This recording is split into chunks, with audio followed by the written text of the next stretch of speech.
Emergency. Emergency. 495, go ahead. 80% in Blackstone. We got a person shot. It's an off-duty PO. Get an ambulance here now. She spent her whole career running toward danger to protect other people.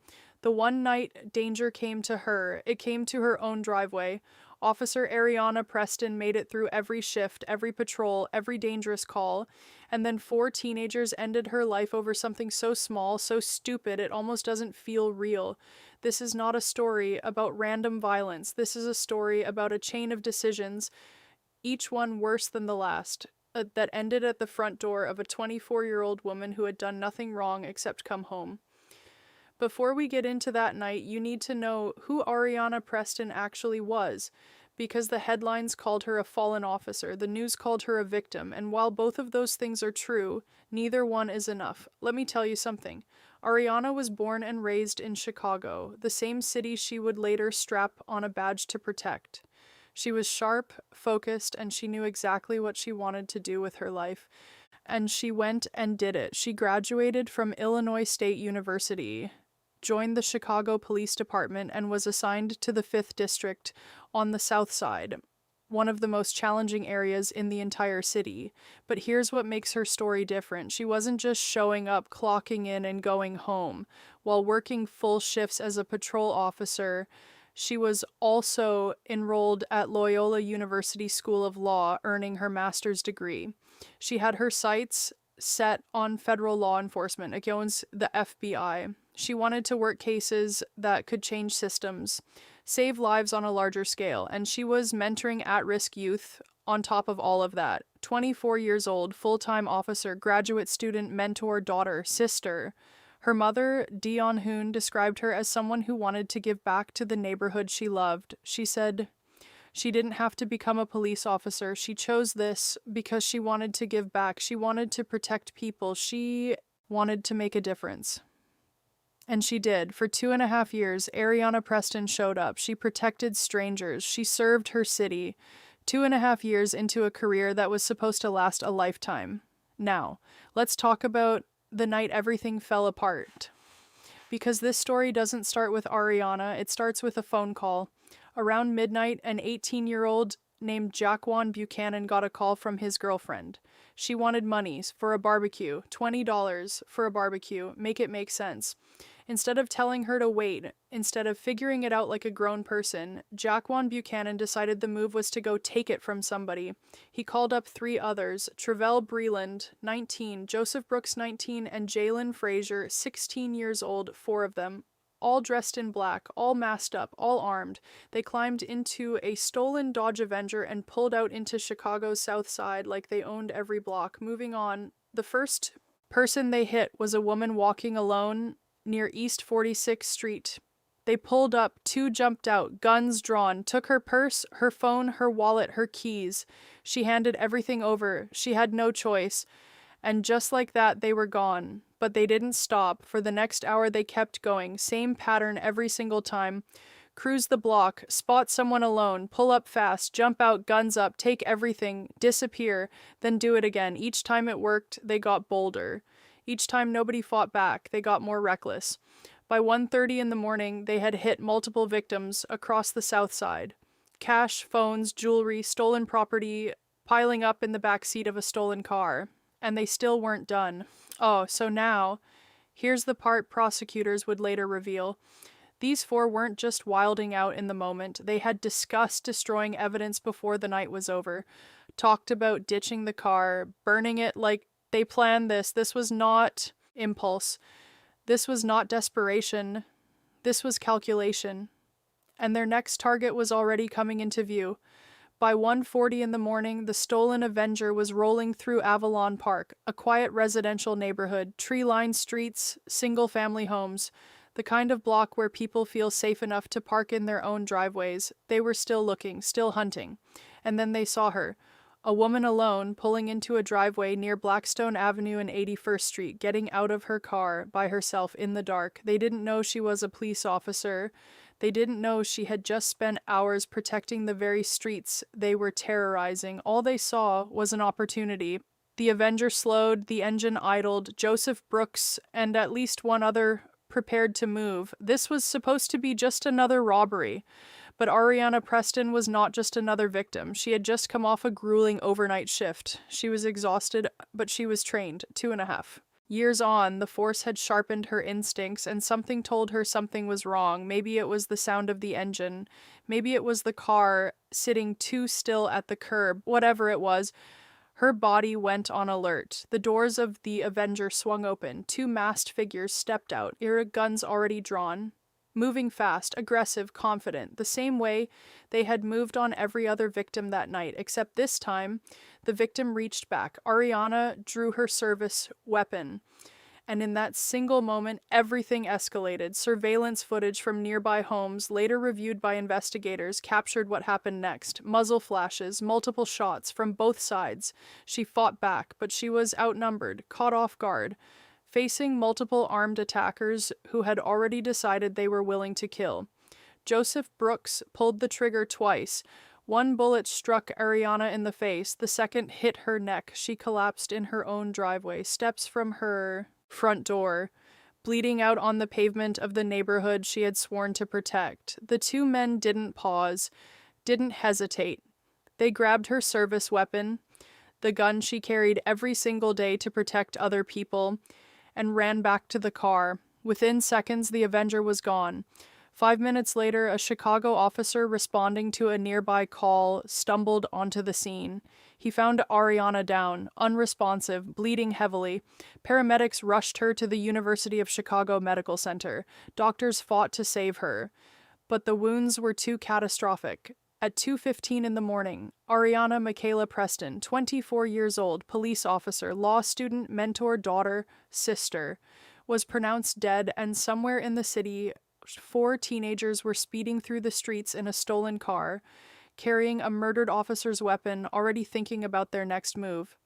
While Ariana lay in that hospital fighting for her life, 4 teenagers were making one last calculated move. They drove the stolen Avenger to a vacant lot on Chicago's south side, doused it in accelerant, and set it on fire. The whole car, gone. Fingerprints, DNA, ballistic residue, whatever connected them to that vehicle, and everything they did in it, and they wanted it all ash by morning. Anyways, it didn't work. Because here's the thing about forensic investigators. Fire destroys a lot, but it doesn't destroy everything. When CPD's forensic teams got to that burned out shell of a car, they went to work. They pulled DNA traces from what was left. They matched the vehicle identification number to the stolen car report. And they started building a timeline, robbery by robbery, block by block, all the way back to East 46th Street and forward to Blackstone Avenue. Within 48 hours, they had their suspects. The surveillance footage sealed it. Multiple cameras in the Avalon Park neighborhood had captured the Avenger pulling up to Ariana's home. The footage showed 2 figures getting out of the vehicle, approaching her, and then muzzle flashes on camera, plain as day. And then there were the victims from the earlier robberies. Multiple people came forward. They identified the car. They described the attackers. Each testimony added another brick to the wall prosecutors were building around these 4. But the most damning piece of evidence didn't come from a lab or a camera. It came from Joseph Brooks himself. During police interrogation, Brooks confessed. He told investigators he was the one who shot Areanah Preston. He walked them through the approach, the confrontation, the moment she reached for her weapon, and he admitted he fired twice. The first bullet struck her in the face, the second hit her neck. He said it out loud to the police, and just like that, the case had its cornerstone. On May 8th, just 48 hours after Ariana was killed, Chicago police announced 4 arrests. 4 people are now charged with first-degree murder in the shooting death of Chicago police officer Areanah Preston. Police say the group had been on a crime spree before killing the officer. Fox 32's Joni Lum joins us live from police headquarters with the latest. Joni? Hello, Sylvia. Investigators had to work through their sorrow, and they say that community involvement helped them to make arrests and stop a crime spree that victimized women alone before it ended with the fatal shooting of Officer Preston. The offenders are teens: 19-year-old Travell Breland, 19-year-old Joseph Brooks, 18-year-old Jaquan Buchanan, and a 16-year-old male. Police say at least 2 of them shot at Officer Areanah Preston when she was returning home from work at 1:42 a.m. Saturday. Police say the 4 offenders were traveling in a stolen red Kia and they were looking for people to victimize. They allegedly committed multiple crimes before ambushing Officer Preston. All 4 taken into custody. All 4 charged with first-degree murder, armed robbery, arson, possession of a stolen vehicle, and unlawful use of a weapon. The charges were staggering, each one carrying the weight of decades, if not life, behind bars. The court agreed they were a danger to the community and a flight risk. No bond, no release. They would sit and wait for what was coming. Now, Jalen Frazier. Let's talk about him for a second because this part sparked a real conversation. He was 16 years old at the time of the murder, the youngest of the 4, and prosecutors made the decision to charge him as an adult. That is not a small thing. Under Illinois law, juveniles can be tried as adults for serious offenses, including first-degree murder. Prosecutors argued that Frazier was armed, actively participated in the spree, and was present when Ariana was killed. They said the severity of the crime demanded adult consequences, but not everybody agreed. Juvenile justice advocates pushed back hard, arguing that a 16-year-old's brain is not fully developed, that charging him as an adult ignored that reality, and that punishment without rehabilitation was not the answer. Ariana's family saw it differently. The court sided with the prosecution. Jalen Frazier would face trial as an adult. Now here's where things get complicated in a way that doesn't sit right. As of early 2026, the trials have not yet concluded. No final verdicts. Pre-trial hearings are still moving, dealing with things like the admissibility of firearms testimony, motions to suppress statements, detention reviews.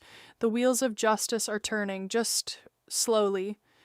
But one thing that has not been resolved, and may never be, is Ariana's service weapon. After Brooks and his accomplice grabbed it from the scene, the gun moved. It was sold, passed from hand to hand through Chicago's underground gun market. And despite raids, despite undercover operations, despite everything law enforcement threw at finding it, that weapon has never been recovered. Think about what that means. The gun Ariana carried every day to protect people, the gun she drew in her own defense in the final moments of her life, is still out there, in somebody's hands, potentially being used to hurt somebody else as we speak. Every day it stays missing is a reminder that this case is not fully closed. That's not justice. That's a wound that hasn't healed. In the days after Ariana's death, Chicago mourned. Fellow officers changed their profile pictures. Flowers and candles appeared at the site of the shooting. Churches held vigils. The Chicago Police Department called her a dedicated officer who embodied the values of service and sacrifice. The Fraternal Order of Police called her a rising star whose potential had been stolen by senseless violence. But the most powerful words didn't come from any institution. They came from her mother. Dion Hoon became the public face of that grief, and she didn't sugarcoat a single thing. She spoke about her daughter with pride and with pain in the same breath. And when she talked about the why behind all of it, she didn't hold back. I felt sorry for them because nobody obviously didn't pour into them. Nobody told them that they were loved. Nobody told them that you can do anything. Like I constantly preach to my daughters. My daughter was 24. Criminal justice was her background. She graduates May 13th from Loyola. Education is what we preach. I pray for their family.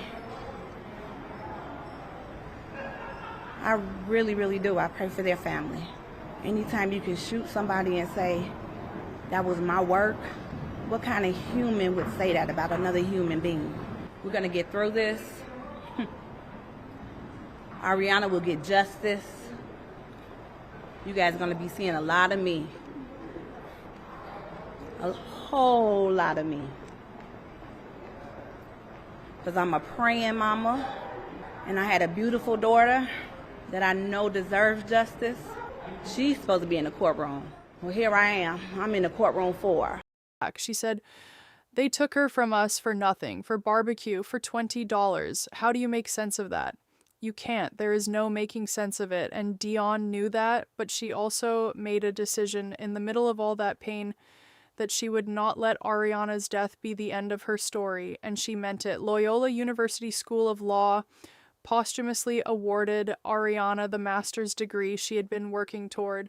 At a ceremony attended by her mother and siblings, university officials placed that degree in Dion's hands. Girl, she was days away from finishing, days, and she never got to walk across that stage herself, never got to practice law, never got to join the FBI, never got to live out the future she had been building brick by brick for years. That degree sitting in her mother's hands instead of hers. That image says everything words can't.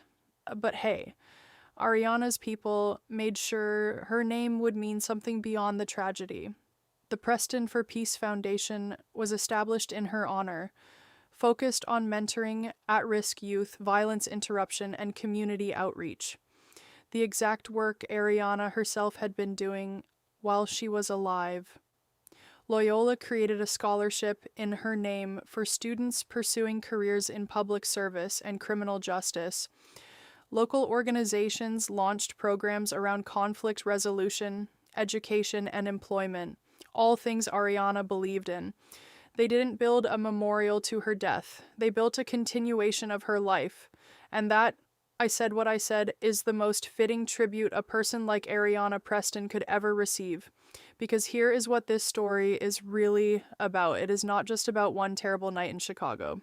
It is about what happens when a chain of small, reckless, selfish decisions is allowed to build unchecked until it reaches a point of no return. 4 young men who chose violence over every other option available to them. A 16-year-old who should have had decades of choices ahead of him. A woman who chose service every single day and paid for it with her life. Areanah Preston was 24 years old. She was 2.5 years into a career that was supposed to shape a generation. She was weeks away from a degree that was supposed to open doors. She had plans, big plans, that the people who loved her could barely keep up with, and she never made it inside her front door. Her service weapon is still out there. The trials are still moving, the wound is still open, but her name, Ariana Michaela Preston, that is not going anywhere. She protected strangers for a living. She mentored kids who needed someone to believe in them. She chased a dream with everything she had. And even in death, she is still pushing people to do better, be better, demand better. That's not a victim's legacy. That is a leader's legacy. Rest in power, Officer Preston.